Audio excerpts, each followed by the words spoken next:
మండల statistic officer పోస్టులకు బీటెక్లు అనర్హులే supreme స్పష్టీకరణ. వారిని తిరస్కరించడాన్ని సవాల్ చేస్తూ దాఖలైన petition కొట్టివేత.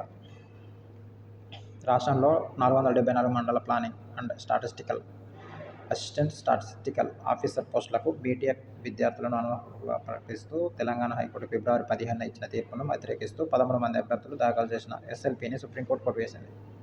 Justice Manoj Mishra, justice Vijay బిష్నోయ్ల ధర్మాసనం సోమవారం ఈ మేరకు ఉత్తర్వులు జారీ చేసింది. 2018 జూన్ 2న జారీ చేసిన నోటిఫికేషన్ ప్రకారం ఆ ఏడాది సెప్టెంబర్ 3న నిర్వహించిన పరీక్షల్లో అర్హత సాధించి సర్టిఫికెట్ల వెరిఫికేషన్కు ఎంపికైన తమను ఆ ఉద్యోగాలకు అనర్హులుగా ప్రకటించడాన్ని తప్పుపడుతూ ఆయా అభ్యర్థులు పిటిషన్ దాఖలు చేశారు. సోమవారం ఇది విచారణకు రాగా వారి తరఫున సీనియర్ న్యాయవాది దామా శేషాద్రి నాయుడు వాదనలు వినిపించారు. ఉమ్మడి ఆంధ్రప్రదేశ్లో ఈ పోస్టులకు అవసరమైన అర్హతలు, నియామక ప్రక్రియ, నిబంధనలు ఖరారు చేసినట్లు చెప్పారు.